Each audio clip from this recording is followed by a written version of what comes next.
Desde La Habana reciba nuestros saludos. Soy Evelyn Delgado y ya le presento las principales noticias de la jornada. Estos son los titulares.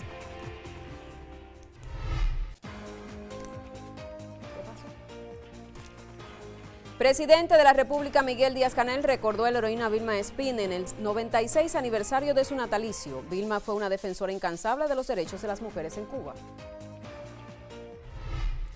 Mujeres cubanas se manifestaron contra el bloqueo económico que impone Estados Unidos contra Cuba. La manifestación estuvo dedicada a la eterna presidenta de la Federación de Mujeres Cubanas, Vilma Espín.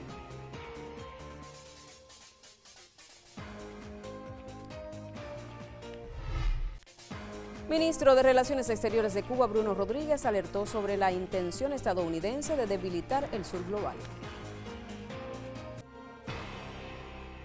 Iniciamos ya con las informaciones. El presidente de la República de Cuba, Miguel Díaz-Canel Bermúdez, recordó en su perfil de la red social X a la heroína Vilma Espín.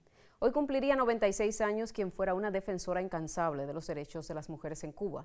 Vilma Espín Guiloa fundó y dirigió la Federación de Mujeres Cubanas, la organización que revolucionó hasta sus cimientos a la sociedad patriarcal heredada y colocó a la mujer a la vanguardia del desarrollo y la vida social. El mandatario destacó en Vilma Espín su liderazgo, inteligencia y ternura y además añadió que estos valores fueron probados primero en la clandestinidad y la guerrilla y luego en la educación, la ciencia y otros campos.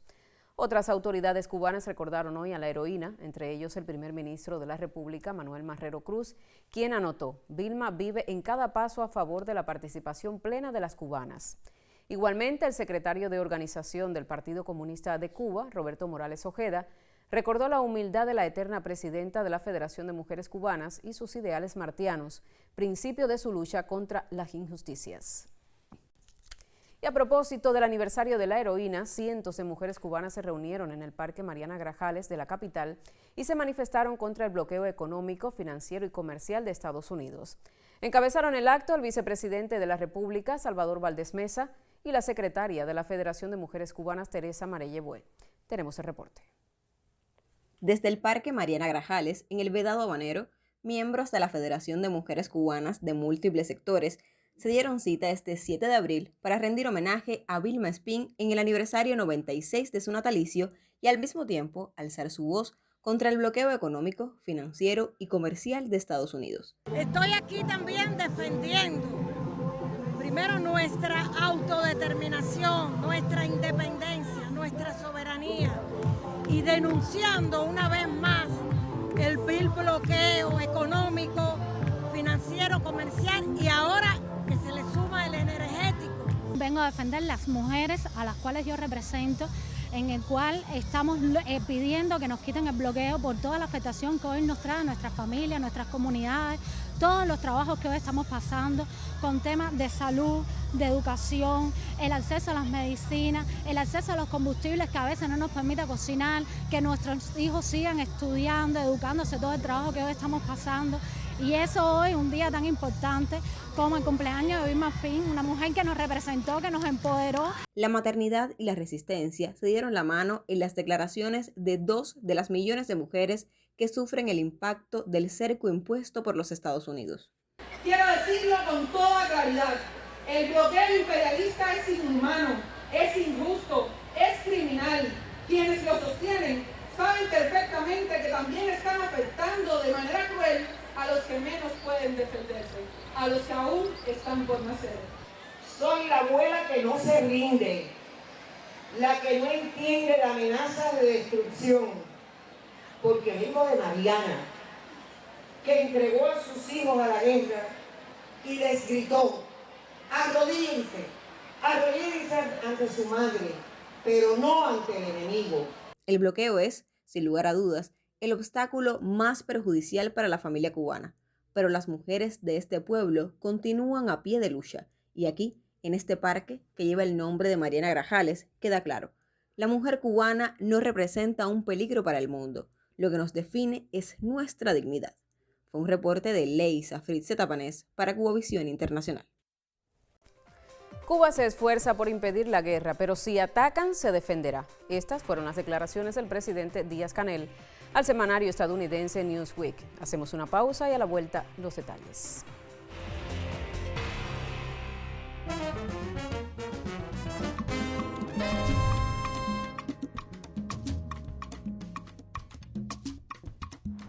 estamos pasando por un momento duro en donde reconocemos una faceta más de un sistema imperialista, no solo por naturaleza, sino por deseo de ejercer una supremacía que no tienen. El tema es que yo recuerdo ya en los años 60, en el año 60 concretamente, yo creo que la primera intervención, la primera visita de Fidel a Estados Unidos, a Nueva York, a Naciones Unidas, y en Naciones Unidas él habló y él proclamó: cese la filosofía del despojo, porque los territorios importan y esto es una guerra de rapiña por territorios. Nosotros tenemos una identidad y esa identidad la hemos salvaguardado, la defendemos. Y yo quiero citar aquí ahora con mucho orgullo a Esteban Montejo, el cimarrón, que terminaba diciendo: a mí con un machete me basta.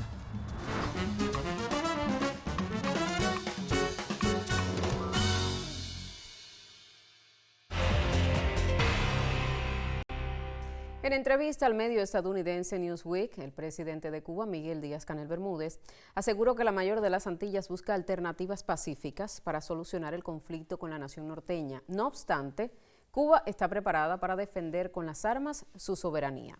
Cuba no representa una amenaza para los Estados Unidos y mucho menos una amenaza inusual y extraordinaria, como se ha alegado como pretexto para una orden ejecutiva, expresó el mandatario ante la pregunta del periodista. En ese mismo sentido, el mandatario recordó que Cuba lo ha demostrado a lo largo de su historia en el contexto de Estados Unidos y del mundo. Siempre trataremos de evitar la guerra, siempre trabajaremos en favor de la paz. Pero si se produce la agresión militar, responderemos a la agresión, lucharemos y nos defenderemos, indicó, recordando el concepto de guerra de todo el pueblo. Esta doctrina militar, elaborada en los años 80, en otro momento de escalada de tensiones con Estados Unidos, no es ofensiva, sino defensiva, explicó Miguel Díaz-Canel, y propone evitar el enfrentamiento, el cual sería muy costoso en términos humanos y económicos para ambos países. Por su parte, el ministro de Relaciones Exteriores de Cuba, Bruno Rodríguez, alertó hoy sobre la intención estadounidense de debilitar el sur global y destruir la unidad latinoamericana y caribeña. El canciller cubano, en su perfil de la red social X, expresó: mientras alaba la desprestigiada doctrina Monroe y su corolario Trump y desconoce la historia latinoamericana y el verdadero significado del sur global, el secretario de Guerra de Estados Unidos intenta imponer a nuestra América un falso mapa de seguridad colectiva donde aplicar la paz a través de la fuerza. Asimismo, lo acusó de pretender debilitar la región en su demanda de un nuevo orden mundial. Señaló el canciller, debiera ser democrático, inclusivo y equitativo, donde la justicia, la cooperación y la solidaridad sean la base para un desarrollo sostenible para todos. Y seguidamente vamos a conocer el pronóstico del tiempo para los principales destinos turísticos del país. Desde el Instituto de Meteorología hacemos contacto con la máster en ciencias, Ailín Justiz. Adelante, Ailín, te escuchamos.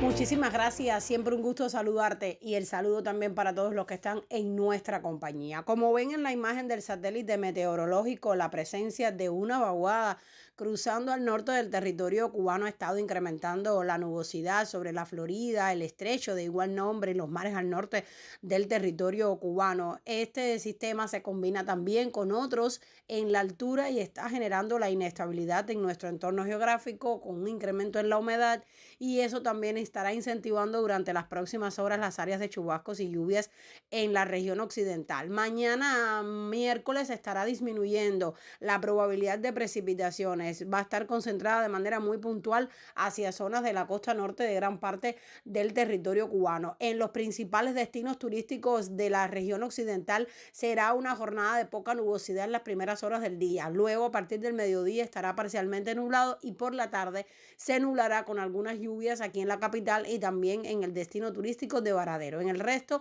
de esa parte de Cuba, pues las precipitaciones serán pocas y las temperaturas continuarán elevadas, con máximas durante el día entre 30 y 32 grados Celsius. En la parte central y sus principales destinos turísticos Será una jornada de sol, algunas nubes, de manera muy puntual en Cayo Santa María pudiera incrementarse no solo la nubosidad, sino también chubascos de forma ocasional en las primeras horas de la mañana. Por la tarde pocas lluvias en esta región del país y las temperaturas también llegando hasta 32 grados en el destino turístico de Trinidad, justo al sur de Santi Spíritus. En el oriente cubano será una jornada de sol, algunas nubes, muy pocas precipitaciones y temperaturas elevadas porque sigue el calor, con máximas de 31 grados en Guardalavaca y en Baracoa y 32 grados Celsius hacia las ciudades de Santiago de Cuba y de Bayamo.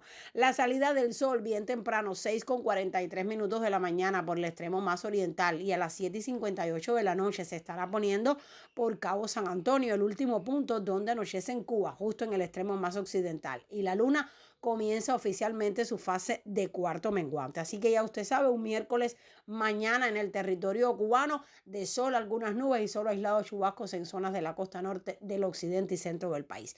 Yo regresaré en otra emisión. Hasta entonces, como siempre, tenga una excelente jornada. Gracias, Aileen, por este contacto. Excelente jornada también para ti. Avanzamos con otros temas. Bajo el lema Juntos por la Ciencia, celebrando el poder de la colaboración y cooperación en materia sanitaria, Cuba arriba al Día Mundial de la Salud en uno de los años más complejos para su sistema nacional. Este estuvo marcado por limitaciones energéticas y carencias de insumos, pero también por la entrada en vigor de la nueva Ley de Salud Pública, que consolida un marco jurídico integral y humanista en la atención médica. La periodista Isabel Díaz nos tiene el reporte.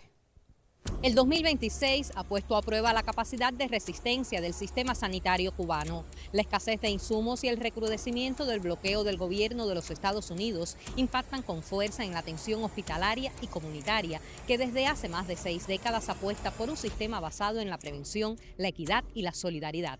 Nuestro país desde 1959 trazó las bases estratégicas para el desarrollo del Sistema Nacional de Salud, situando al individuo en su centro, bajo los principios de ser gratuito, accesible, regionalizado, integral, sin discriminación, con participación comunitaria e intersectorial, basada en la atención primaria de salud, con el médico y la enfermera de la familia como su principal fortaleza y una amplia concepción humanista e internacionalista. La salud como un derecho humano consagrado en la Constitución de la República de Cuba y una conquista irrenunciable para la revolución que pone la mirada en este 2026 en la ciencia y la innovación en el ámbito sanitario. Un espacio para hacer conocer al mundo lo que el país hace e impulsa en estas áreas desde hace mucho tiempo. Por un lado, el Programa Nacional de Una Sola Salud, y todo el trabajo científico que también está detrás de ese programa. Por supuesto que las capacidades y los proyectos exitosos de Cuba en el ámbito de la innovación en materia de salud, en medicamentos, por ejemplo. En este camino, la Ley de Salud Pública recién publicada en el país constituye un hito que fortalece la organización de los servicios, reafirma derechos universales y otorga el respaldo legal a programas estratégicos como el médico y la enfermera de la familia. Esta Ley de Salud, por primera vez, tiene un capítulo aparte dedicado a la calidad, a la metrología, a la normalización, y tiene una mayor apertura al capítulo dedicado a la ciencia y la innovación tecnológica, por supuesto, para responder a cómo está el estado de arte del mundo y cómo Cuba ha asumido como uno de sus grandes pilares la ciencia y la innovación, y que para la salud. Entonces la ley sí está entre los grandes resultados, y se puede decir resultados científicos, porque esa ley tuvo como base mucha búsqueda, mucha revisión de estado de arte, mucho trabajo multidisciplinario y mucha ciencia e innovación para su construcción.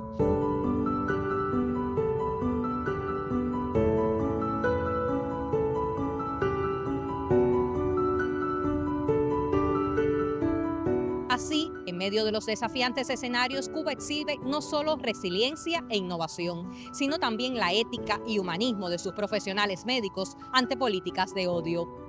Qué difícil para una familia cubana que tiene un paciente con cáncer, y de manera particular un niño con cáncer o un niño dentro de esto con una enfermedad oncohematológica, y que no tiene hoy terapia de primera línea, que no contamos hoy con los medicamentos necesarios para el protocolo de primer mundo que siempre se aplicó en este país a nuestros niños y a nuestros adultos con una enfermedad tan sensible como el cáncer. El desafío es enorme: cerco energético, recrudecimiento del bloqueo del gobierno de los Estados Unidos, escasez de insumos. Todo golpea, pero no detiene el propósito esencial de salvar vidas. Isabel Díaz González, Cubavisión Internacional.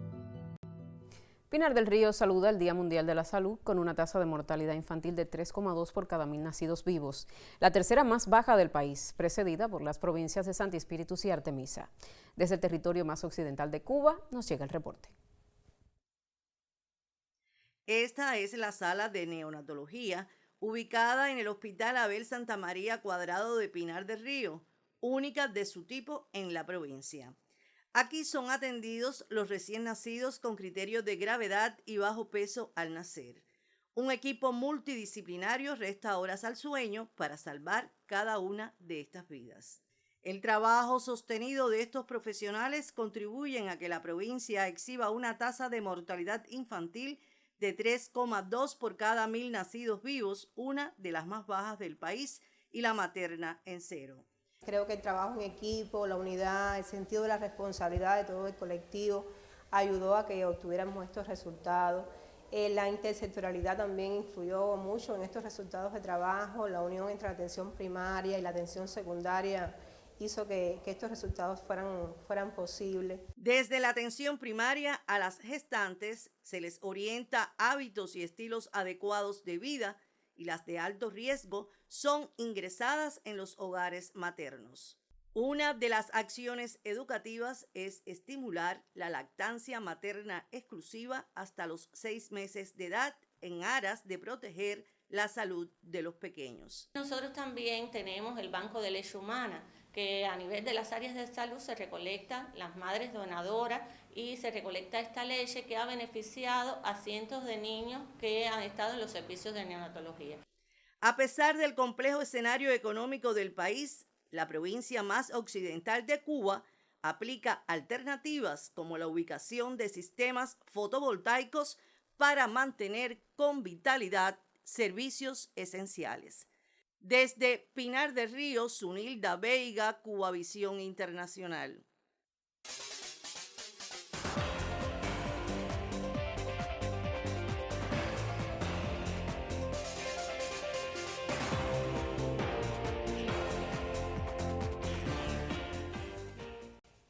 Y llega el momento en esta emisión de conocer lo que acontece en el mundo de los deportes con Miguel Ángel Cruz, con quien hacemos contacto de inmediato. Adelante, Miguel Ángel. Saludos, ya comienza la información deportiva en Cuba Noticias. Piacenza, el equipo de voleibol que tiene varios jugadores cubanos, cedió en la semifinal de la Superliga Italiana frente al Perugia. Este partido estuvo bien reñido, con tanteadores también bien cerrados. Sobre la actuación de los cubanos en este partido que perdieron, este equipo del Piacenza nos trae un reporte nuestro colega Ernesto Arturo Santana. Veamos. El Piacenza de los cubanos Roberlandi Simón y José Miguel Gutiérrez cayó en el tercer partido de la semifinal de la Superliga Italiana 3-1 frente al Perugia. Ahora los conocidos como los Diablos están en un éxito de clasificar a la final de la temporada 2025-2026 en la serie al mejor de 5 juegos. Por los derrotados, en un partido como visitantes, donde la figura del equipo Ramazán Manderachi no jugó por problemas en la espalda, el central Roberlandi Simón llevó la batuta ofensiva con 19 unidades, divididas en 2 ataques, 4 bloqueos y 3-6. El gigante de 39 años logró una excelente eficiencia del 66.6% de los intentos convertidos. Los Lobos aportaron 31 puntos a los locales por errores propios, 4 más de los que concedieron los rivales, victimarios en los 2 pleitos de la etapa regular en desafíos que fueron a tie break. El natural de la provincia de Villa Clara, José Miguel Gutiérrez, anotó 13 tantos con una baja efectividad del 18.52. Por parte de los vencedores, destacaron el opuesto tunecino Wasim Bentara con 19 puntos y el ucraniano Oleg Ploninsky con 18. Piacenza y Perugia jugarán el cuarto partido en casa de los primeros el próximo 9 de abril, donde la escuadra biancorrosa buscará llevar el duelo a 5 enfrentamientos. Ernesto Arturo Santana, Cubavisión Internacional. Y con esta información de voleibol internacional le ponemos el punto final a nuestro segmento. Hasta pronto. Gracias, Miguel Ángel. Hacemos una segunda pausa en Cuba Noticias y al regreso informaciones culturales. Quédese con nosotros.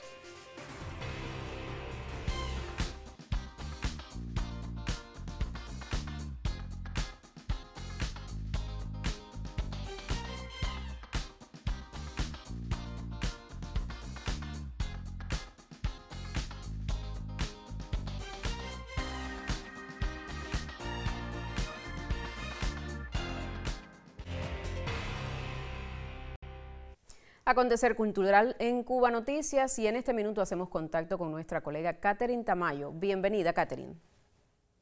Sí, gracias. Qué placer saludarles y compartir con ustedes las notas culturales de nuestro noticiario.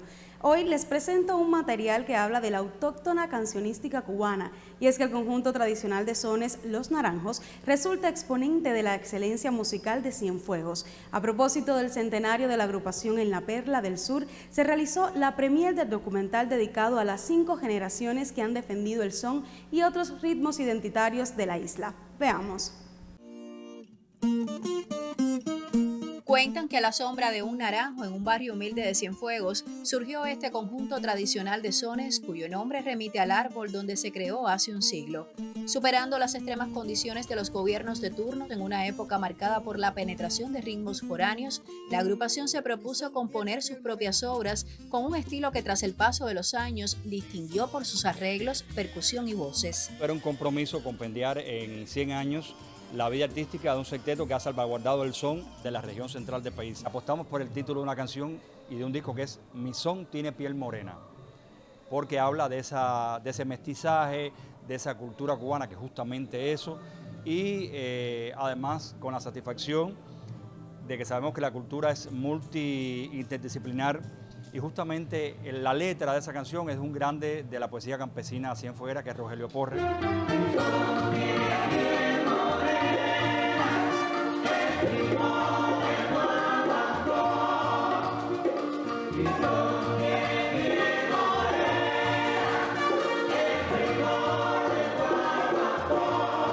De todas las piezas, creo que es una que engloba todo lo que queríamos transmitir en ese documental. Un son auténticamente cienfuero, auténticamente cubano y con mucha riqueza musical. De eso va nuestro documental, que va de una parte histórica, una parte de reverenciar a todas esas personas que engrandecieron el son de cienfuero desde Los Naranjos, y también una parte a valorar y pensar si el son está a punto o no de desaparecer. La obra hilvana una historia musical sostenida por 5 generaciones capaces de renovar al conjunto sin desprenderse de su tradición. 25 años investigando sobre numerosos contenidos de la cultura cienfueguera avalan el quehacer de este realizador, cuya más reciente entrega audiovisual adentra en los aportes de Los Naranjos. Contamos con la realización de la fotografía de Nelson Rodríguez, la edición de Rita Arbolay y Alberto Hernández, la producción de Alejandro y Valia, porque necesitamos ya último momento para que se concretara el documental, echarle mano a Valia, que nos abriera muchos caminos, descubrir muchas cosas, lo que los ha hecho llegar a ellos a este centenario. O sea, ¿qué quiero tomar de ellos? La disciplina, la entrega, la tradición, la cubanía, porque de cada obra que uno hace se queda con algo. Quiero quedarme con eso de ellos, pero además de eso, con el son auténticamente cubano y específicamente auténtico de la región de Cienfuegos. Con eso me quiero quedar. Por su parte, la Dirección Provincial de Cultura también reconoció la valía del conjunto tradicional de sones Los Naranjos, que ahora tiene un documental alegórico a su centenario de existencia. Con la colaboración de Jagua TV, Mayelín del Sol para Cubavisión Internacional. Así culmina nuestro espacio cultural. Yo soy Catherine Tamayo y les invito a que continúen con nosotros por la señal de Cubavisión Internacional. Así concluye esta emisión de Cuba Noticias. Otras informaciones en próximos espacios, también en las plataformas digitales. Tenga presente que estamos en Facebook, X y YouTube. Gracias por la sintonía.